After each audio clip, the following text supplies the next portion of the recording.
Hello, bienvenue dans ce nouvel épisode de mon tour d'Europe. Dans cet épisode, vous allez pouvoir découvrir le pays de la Lituanie où je viens d'arriver. Et on va commencer la visite de ce pays par la visite du château de Trakai. Et ça tombe bien parce que c'est aussi mon défi lituanien. Alors, niveau météo, on n'est pas au top du top. Il fait un petit peu froid, mais ça va, je commence à m'y être habituée, donc ça, on est ok. Ce qui est sympa avec le château de Trakai, c'est qu'il a été construit sur une île et du coup il y a plein de lacs qui l'entourent et il faut passer plusieurs passerelles comme celle-ci pour aller le découvrir. On est en hiver et tous les lacs sont gelés et même recouverts de neige, du coup ça rendra pas pareil que si j'étais venue en plein été. Je pense que l'été ça doit être juste magnifique. Et me voilà au château.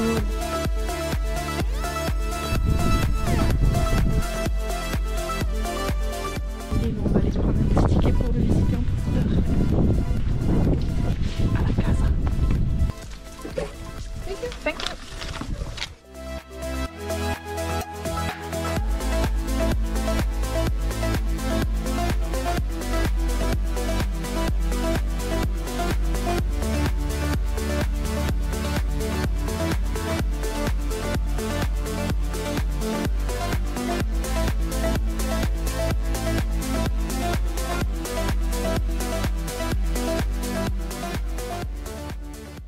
Mes chers amis, nous voilà tous réunis ici aujourd'hui pour célébrer un heureux événement avec tous ces invités. C'est que nous allons élire le roi et la reine. Qui parmi nous deviendra le roi et la reine de la journée ?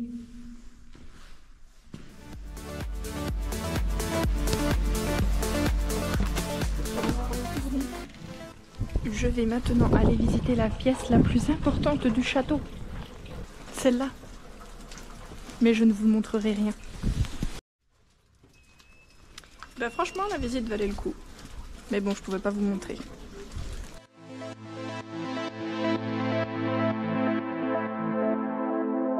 Visite du château terminée. Et du coup, par la même occasion, défi de la Lituanie réussi. Ça, c'est la bonne nouvelle. Une petite boisson chaude pour se réchauffer. Palaukite, prašau, patvirtinimo.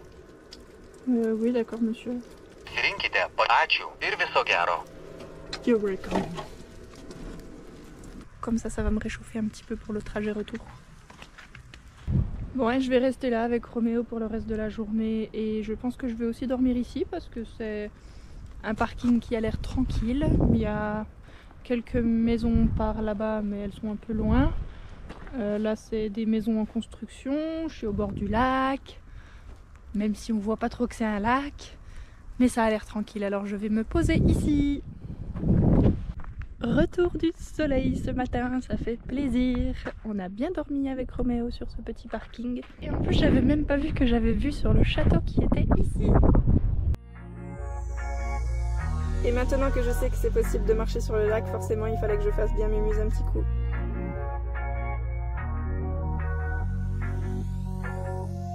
Bon, même si c'est très sympathique ici, je vais pas rester, je vais aller direction la capitale de la Lituanie, à Vilnius. Voilà, je suis arrivée à la capitale. On ne croirait pas, hein. Je suis au-dessus de la ville. La ville, elle est là-bas.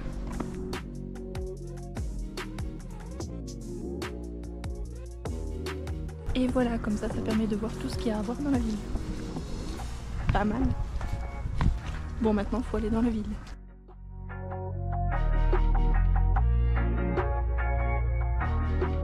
Un autre point de vue de la ville. Oh, soleil.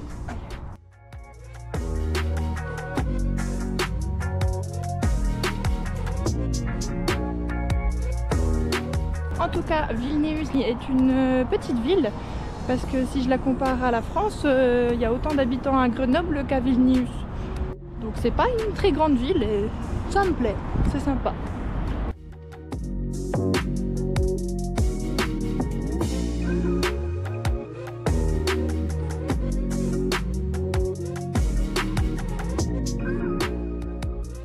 Aujourd'hui j'ai décidé que ce serait un jour de fête et que pour ça on allait faire des crêpes.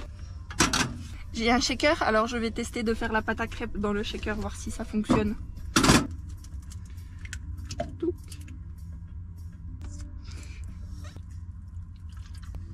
Faire au pif. Une pointe de sel. Touc. Tchiki tchiki tchiki tchik. Ça manque de farine.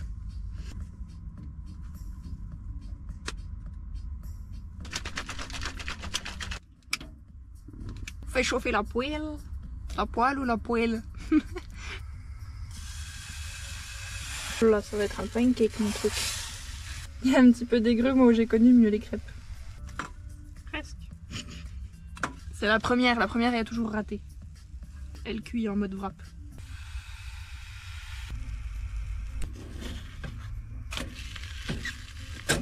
Une question que bien évidemment tout le monde se pose, ou peut-être que moi. Peut-on faire sauter des crêpes dans Roméo? Yelle! La réponse est oui. Hello! Aujourd'hui, une nouvelle journée avec un petit soleil sur le lac qu'on va aller découvrir.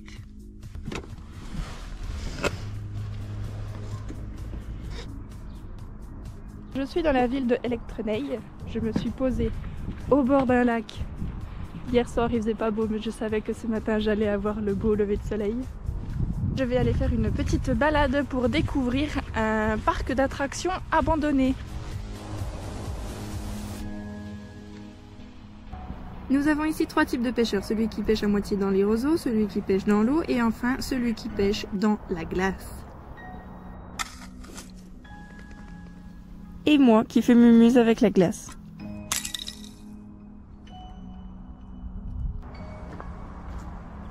J'ai du mal à comprendre pourquoi ce parc d'attractions a été abandonné, sachant qu'il est vraiment au bord du lac. Il y a une petite forêt autour, franchement le secteur il est top. Donc c'est un petit peu dommage d'avoir abandonné ce parc d'attractions. Je vais me renseigner un peu de pourquoi il a été abandonné. C'est intéressant de voir comment la nature reprend place une fois qu'on abandonne les choses.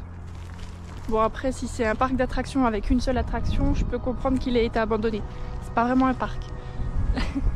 Je me suis vraiment demandé c'était quoi cette chose là, je me suis dit qu'il y avait quelqu'un qui avait essayé de camoufler un cadavre. Mais non, c'est juste un départ de terrain de golf.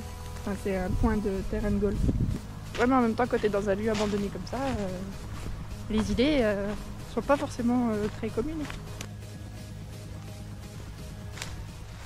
Mon ami Google m'a un peu informé sur l'histoire de ce parc d'attractions qui se nommait Jetstar dû aux montagnes russes qui ont le même nom. Il a été construit dans les années 70-80 à peu près et il a été fermé en 2013. Donc ça fait 10 ans qu'il a été abandonné et en 2021 ils ont détruit la plupart des attractions. Il y avait une grande roue, un carrousel, une chenille, etc. Et tout ça a été remplacé avec c'est devenu un peu une aire de jeu. Il y a aussi des nouveaux bâtiments. Je ne sais pas trop si c'est des bâtiments administratifs ou autres.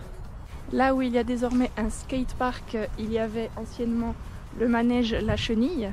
Mais du coup, il ne reste plus grand chose de ce parc d'attractions. Et j'en suis un petit peu déçue. Ça y est, j'arrive dans la ville de Kaunas. Je sais pas si ça se dit comme ça, mais... Kaunas!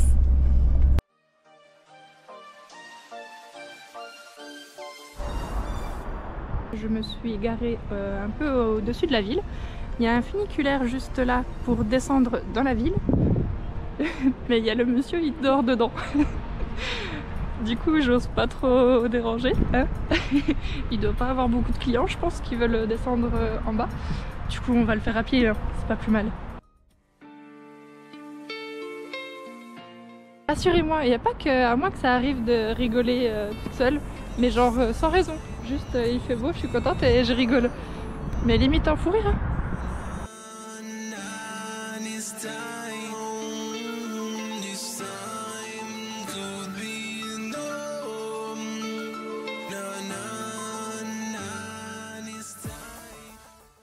Ça y est, je crois que le chauffeur du funiculaire s'est réveillé de sa sieste. maintenant je suis dans les bouchons. Voilà, j'attends. Je suis en train de rater un coucher de soleil. Et moi je me tape à la centre-ville dans les bouchons. C'est pas juste. Enfin, c'est ma faute, mais c'est pas juste quand même. Je me suis encore trompée. Ça m'énerve. Mais ils connaissent pas les panneaux de direction dans ce pays. Du coup, moi je me mets sur une voie et au dernier moment je vois que c'est une voie qui va à droite et je peux plus aller à gauche et je suis obligée de la prendre et je me retrouve sur je sais pas quoi là, une genre d'autoroute qui va je sais pas où. Ah, ça m'énerve. Et voilà, je vais devoir faire demi-tour et me retaper les bouchons de l'autre côté. Ah, ça m'énerve. Mais en vrai, dans ce pays, je l'avais déjà remarqué aussi en Pologne, c'était la même chose.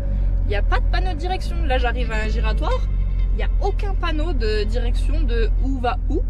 En fait, ici, dans ces pays, tout le monde connaît les routes par cœur et les touristes, démerdez-vous quoi. Bon, je suis déjà chanceuse d'avoir un GPS avec Maps. Exemple ici, on voit que la voie de gauche, elle va à gauche, celle du milieu, elle va tout droit, celle de droite, elle va à droite. Sur ça, tout va bien, je suis ok. Mais par contre, quelle direction? Eh ben, vous en savez rien. C'est surprise.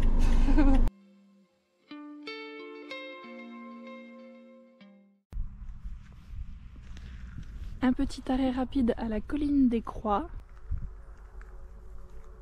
Dans la ville de Šiauliai, c'est un lieu de pèlerinage ici en Lituanie. Avec plein de croix de partout. Il y en a des milliers et des milliers, je pense.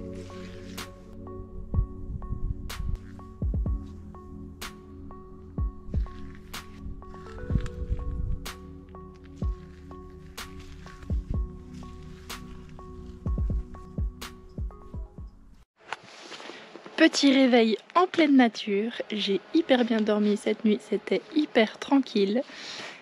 En même temps j'étais toute seule au milieu d'un parc national. La météo elle est pas fabuleuse aujourd'hui en Lituanie, mais ça va pas m'empêcher de profiter parce que c'est mon dernier jour dans ce pays. L'après-midi je reprends la route direction la Lettonie. Bon, ici il y a clairement plus de moyens pour les piétons que pour les automobilistes. C'est la première fois que je vois ça. Et me voilà à un super lac qui je pense doit être magnifique en été et en plus je pense qu'on peut s'y baigner. Il y a des escaliers pour rejoindre le bord du lac. Mais nous on va se contenter d'un lac grisonnant, brouillardeux. Brouillardeux? Pas sûr. Brumeux? Peut-être mieux.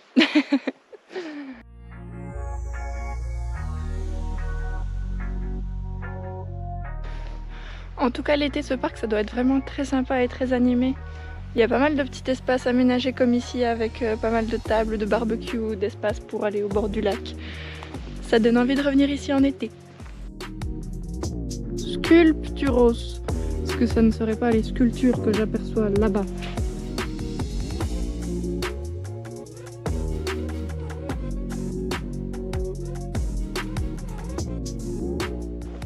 Je crois que celui-là il a pris cher un peu. Je crois qu'il manque un bout là.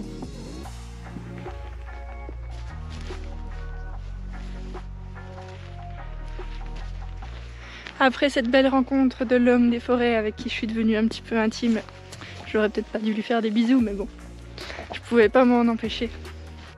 Et entre deux coins de forêt se cache un petit bunker.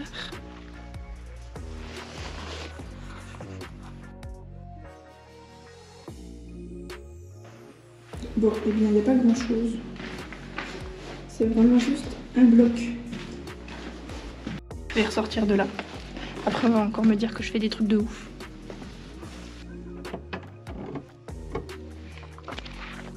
Petite balade en nature, il est temps pour moi de vous laisser. Le prochain épisode, ça sera en Lettonie. Donc, à très vite pour la suite des aventures. Ciao!